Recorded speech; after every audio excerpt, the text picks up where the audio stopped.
All right. On this episode of Empowering Her, we have special guest Katy McFee. Katy, thank you so much for coming on here and sharing your story and your career path with everybody. Thank you for having me. So let's start off with kind of the role that you have now. And then what I think is important, what the students find fascinating is kind of that story that has led you to where you are. Yeah, for sure. So my current role is EVP Sales, which is Executive Vice President of Sales at a tech company. And what that looks like is essentially figuring out the strategy and all of the execution plans for growing this company, right? Okay. So how do we get our software into the hands of the people who need it most? Right. In terms of my path, it's been an interesting one because I didn't have a clue what I wanted to do going into university, after university. I took science in university, and that was, because I liked science classes. But everyone in my program was going to become a medical doctor or go into research. Got And it. I knew I didn't want to do either of those things. So I graduated, and I first of all, I switched university programs 3 times. It Okay. took me 6 years to do an undergrad because I kept changing my mind and I felt so behind. And then after I graduated, I just was applying for a whole bunch of jobs, and I kind of stumbled into my first sales job in biotech, and I ended up loving it. And, I got to travel all over the world because I was working at a startup company. And so we didn't have a global sales force. I got to talk about technologies that I thought were just really fascinating and that were going to improve people's lives, and you make good money in sales. And so I sort of found the thing for me, and it's just been a progression from there. I knew I loved working with people, so I knew very early that I wanted to go into leadership. That still took a long time and was a bumpy road in and of itself, but it was one of those things where I really wanted to impact more than just myself. And so moved into leadership, and that's sort of how it went from there. Let's sales can seem, I think, because when it comes to sales, most of us, and myself included until not too long ago, was we tend to think of sales as like that car salesman, which don't Yeah. get me wrong, nothing wrong with that. But we tend to think of like somebody running up and like, how can I help you? What can I, what can I show you? What can I? And so let's demystify sales for a second. And what would you say are a couple things that people don't understand about sales, especially like at SaaS or, technology or product, that, we can kind of go, it's not as scary as you think it is. Yeah. And I mean, I'll start by saying that sales is not for everyone, Right. right? Like, not everyone thrives in that environment, but it has evolved significantly over time. So what you think of as the old school, like I'll sell, excuse the outdated expression, but I can sell ice to an Eskimo or a car salesman type persona.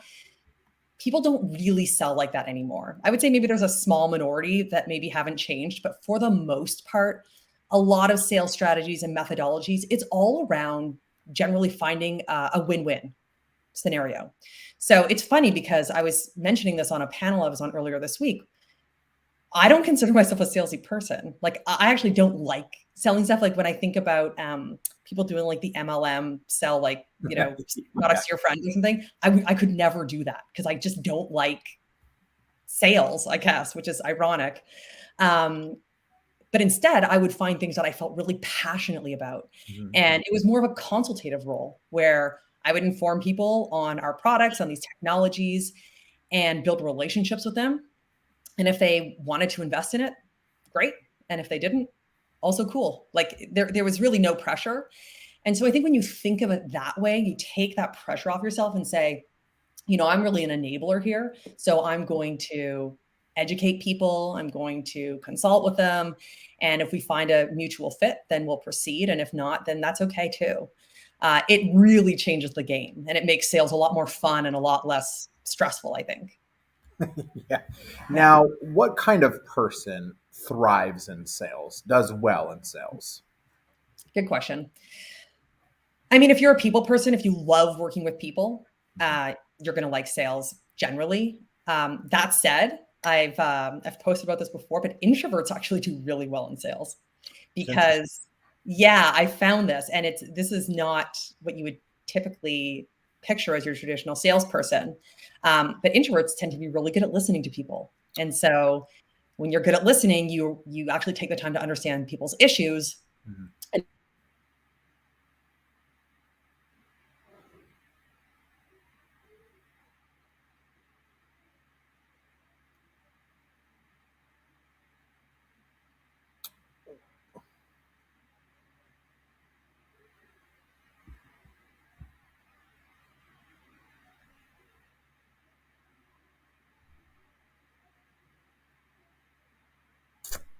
hey, Hey, I was like, I think we're having a technical difficulty. yeah, clearly I'm not in IT. Yeah, so we were talking about people who would like sales. Yeah. I mean, I actually think lots of different people can like sales, Mhm. but you do have to be someone who's okay with having like a measurable target, right? Like because salespeople, unlike a lot of other jobs where um, whether or not you're performing well can be a little bit more subjective. In sales, like it's objective. You hit your number or you didn't hit your number. And so if you're a person that would kind of crumble under that pressure, it might not be the right fit for you. Right. So I would say that's the big thing. Like, are you comfortable having a revenue number that people are going to hold you to? Does that excite you? Like, do you kind of want to rise to that challenge, or does that make you think like I want to crawl in a hole and die? And so if it's the latter, maybe not. Now, um, would you say that we within sales has evolved to the point to where they have good training programs, like so that people are kind of driven to succeed? Because I mean, Mm. I would assume that the better your salespeople do, the better the business does. Yeah, absolutely. So, I mean, I think that this is another thing that's evolved quite a bit. I think back in the day, it was like, hey, if you're a natural seller, you'll do great. Otherwise, good luck. Companies invest a lot more, I think, now because the stakes are high.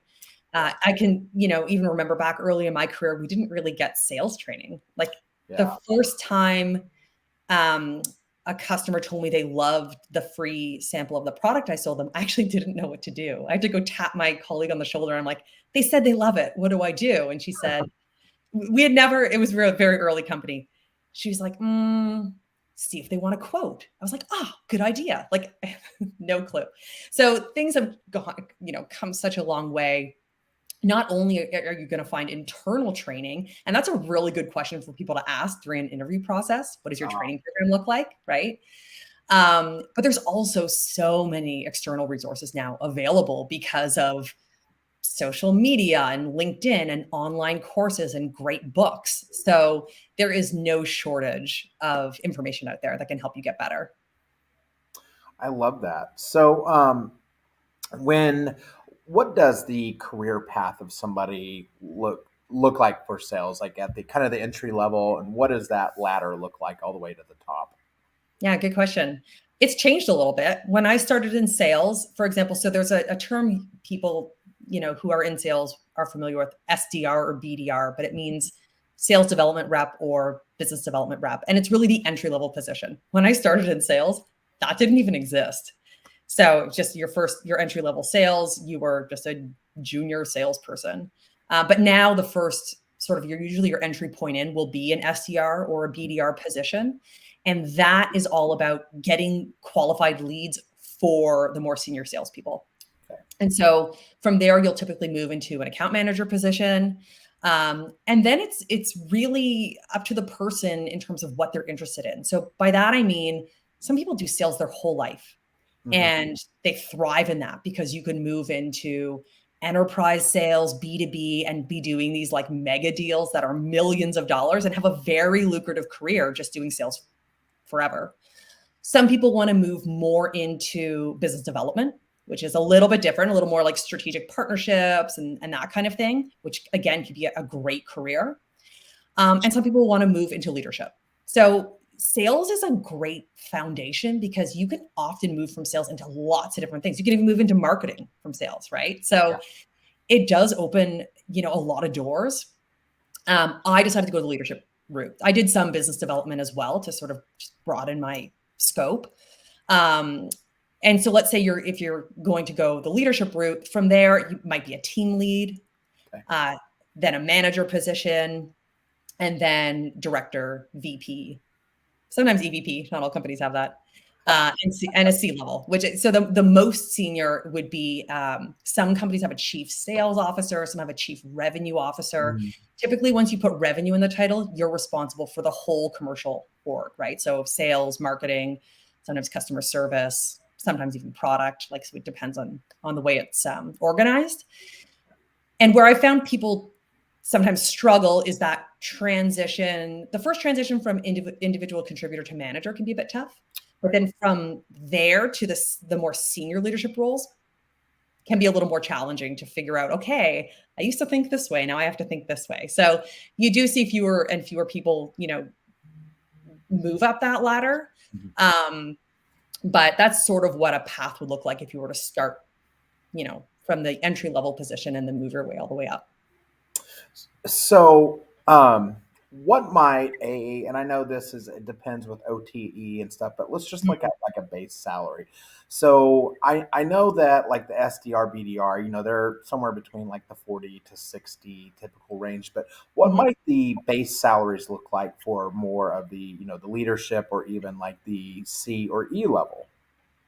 Yeah, I mean, so yeah, sales can be a quite a lucrative career, especially if you're good at it, because you're variable. Unlike a lot of other jobs where, you might get a bonus if you perform well. In sales, if you kill it, they pay you a lot of money, right? Because you have a quota you're trying to hit. And if you go above that, they typically pay you an accelerator.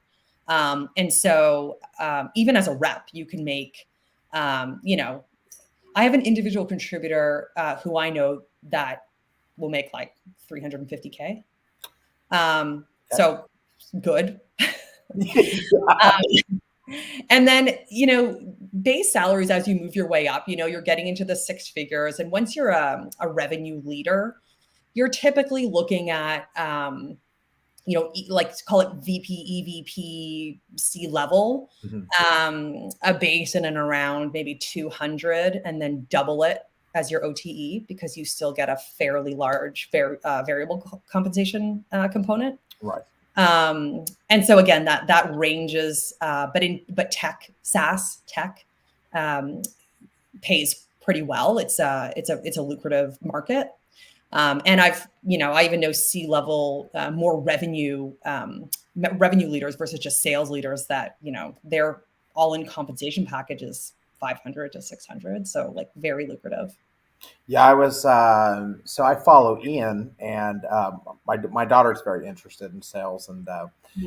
and so she got a certificate from the girls who sell the other day, and so she was like, "Oh, this is so cool." I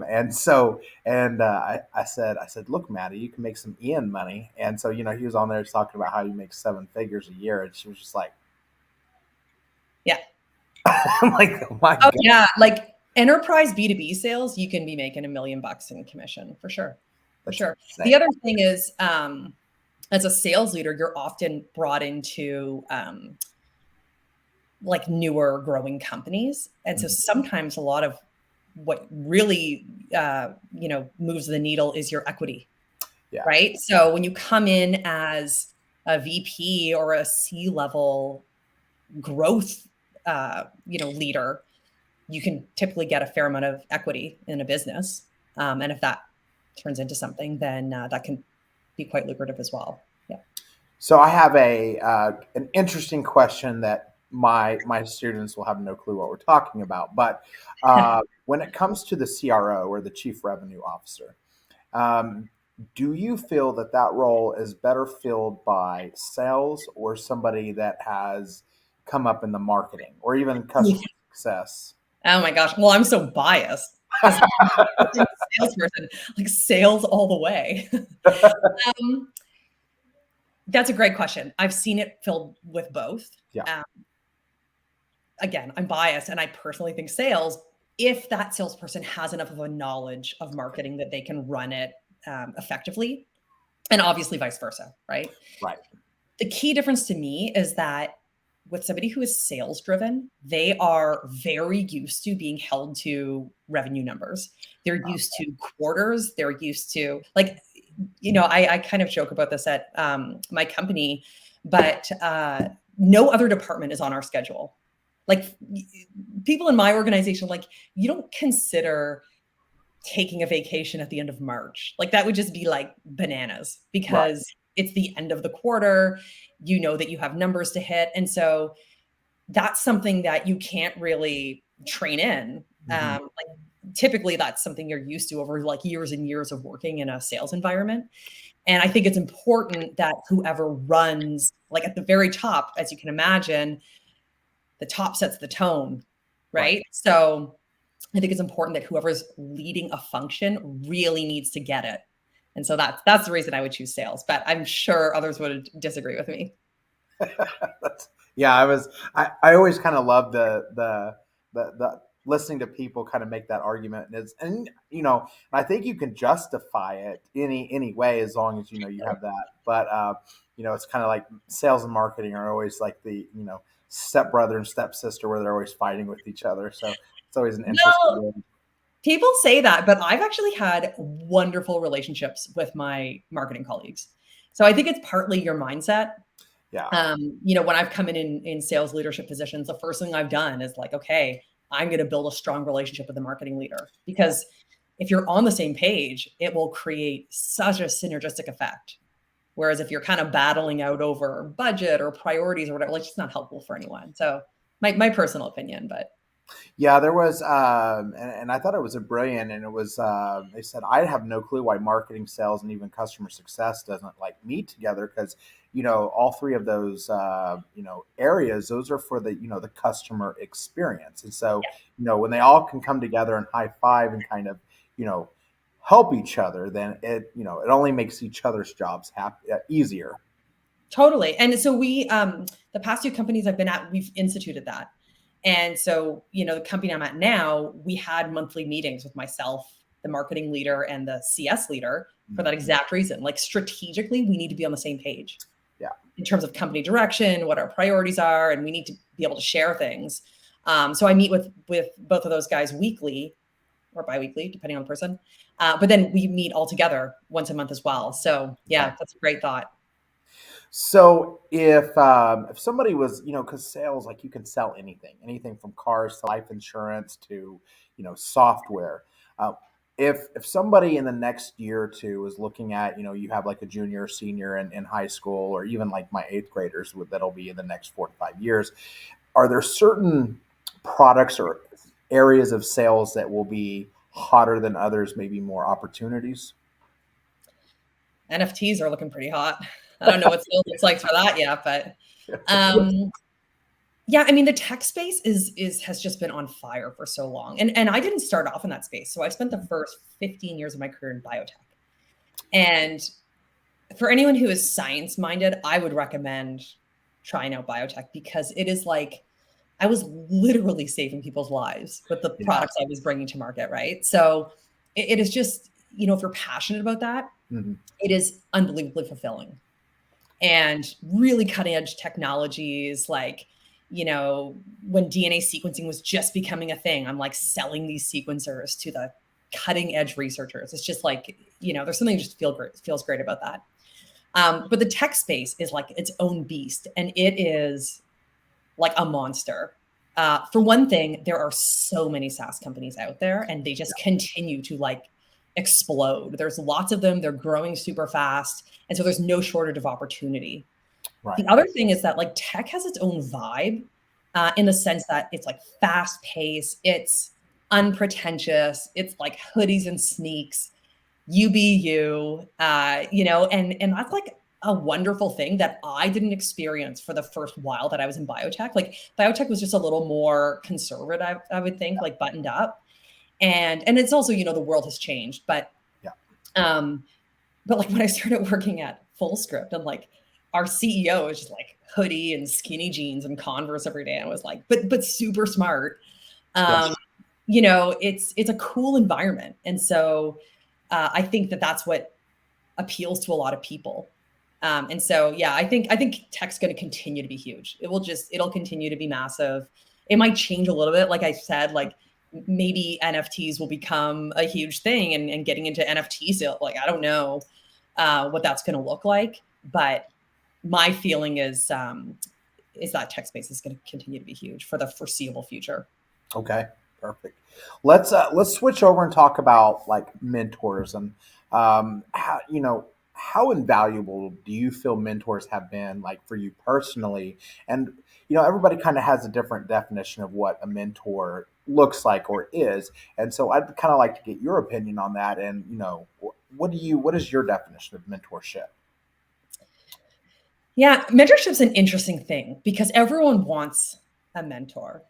And like, to me, it has to be a good fit both ways. Right. Um, because when I've tried to, like, in the past, let's say somebody's asked me to mentor them, or somebody else has said, like, hey, can you mentor this person for me?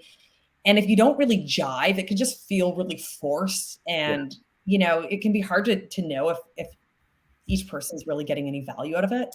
Right. I think mentors are super important to have. And I think if you can find someone that you look up to and they are giving you any amount of their time or guidance, they're your mentor. Like, it doesn't have to be a formalized agreement where you meet twice a month. And, it's like you can find mentorship in so many ways. And my recommendation is often, um, you know, have reasonable expectations on what you're asking of people. Okay. Know what you want to learn, like know what your questions are, and come prepared. Because I've mentored people that they came to our meetings with a list of things they wanted to learn. They were so well prepared. I really felt like they valued and respected my time. And I just thought to myself, I will help you out any day. So I think mentors are super important. I think you can oftentimes, like, if you meet someone and you think they're inspiring, ask them to have a virtual coffee with you. I did that all the time. Like, they might say no, but usually they'll say yes. And generally speaking, if people are later on in their career, they kind of want to start helping and giving back. Like, just naturally, people want to do that. And so it's kind of like a beautiful cycle because, once you are a bit further in your career, you want to help people who are newer in their career. And so it's just like sort of perpetuates itself. I would say that I definitely struggled when I was moving into director, VP, not really director, more so VP roles, in finding female mentors. Like, I thought that was something that was important to me, to see other women in these senior leadership positions that I was striving to move into. And I did find there was kind of a shortage there. But to me, again, like, find mentorship anywhere. So I had an external coach for a period of time, and I would, I'd see someone on a talk like that I was participating in, and reach out to them and be like, hey, can I pick your brain for 2 minutes? They're getting excited. Yeah, well, and honestly, I think that's a very important point that you brought up, and the whole reason why I started this kind of project, or Summit has called it a program, as it's building up, is that the girls I had were very, very unsure of what was even out there, and so this was like, and it was in October when I started kind of looking myself. I was like, I don't even, as a teacher of 16 years, so insulated in the education field. I was on Indeed and I was on LinkedIn, and I was, I'm looking at the cursors blinking, and I'm just like, I don't even know what careers are out there. Yeah. And so I wanted to, bring this in to kind of, shift that so that the girls could find mentors, and then they will grow up into mentors, and we can get more of like equality going on. Because I think that is, as we see, we tend to feel like we can be successful when we see people that resemble what we look like. And so I felt like that would be very, very important. Yeah, yeah, great. Yeah, and great call. I'm super passionate about this because, in my career, like I mentioned, I did find that there is a gap at the top when it comes to female and minority representation, and so I feel pretty passionately about helping to close that gap. But it has gotten better. I can absolutely say that as well. You see more and more women reaching those levels, and I think, by the time lots of your students are in the workforce, it's going to be even better. So, yeah. So let me ask you one last question, and maybe my students need to hear this themselves. Okay. So, and your answer doesn't have to be related to career or education, okay? But knowing what you know now, what is one piece of advice you would give your middle school or high school self? So for me, it would probably be don't worry too much if you don't know what you're going to do. So, like I said, I mentioned this earlier, but in university, like I switched programs 3 times because I did my first semester of chemistry. I didn't really like the courses. And so I thought, okay, I'm going to do something else. And then I wanted to do nutrition. And then I didn't really think I wanted to do that. And then I went and did biopharmaceutical science. And I felt so behind. Like, I felt like all my friends had already graduated 2 years before. Some of them had just gotten a master's. Some of them were already working and making money. And so I felt so behind. I was like only 24 years old. And so what I often tell people is like, your career is long. Like you got time, you know?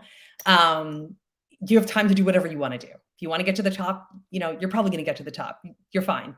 So if you haven't become a manager by the time you're 30 or a VP by the time you're 35 or whatever, like that's okay. Your career path is not going to be a straight line up and to the right. It's going to be like a wiggly, squiggly, line that goes up and goes down and sometimes goes to the side. So just, enjoy the journey and learn what you can. That seems to be pretty prevalent for. I always thought when I was started these interviews that everybody would be like straight and like this is, and it's like, and it's been like that. Everybody's career has been just been like all over the place, which I think is really good because you get a whole lot of wisdom as you get to that space. But Katy, I really, really appreciate you coming on here. I'm gonna get my students in line, and they're getting nosy, so I'll probably replay this one for them. So today, Awesome. yeah. Yeah, no, you know what? Thank you so much. I had lots of fun talking to you, and I think it's awesome you're doing this, by the way. What a I great appreciate that. Thank you so for the much. students listening. Your teacher was awesome. Hey, yeah, tell them. Listen to them. Thank you, Katy. You have a great day. All right, you too. Take care.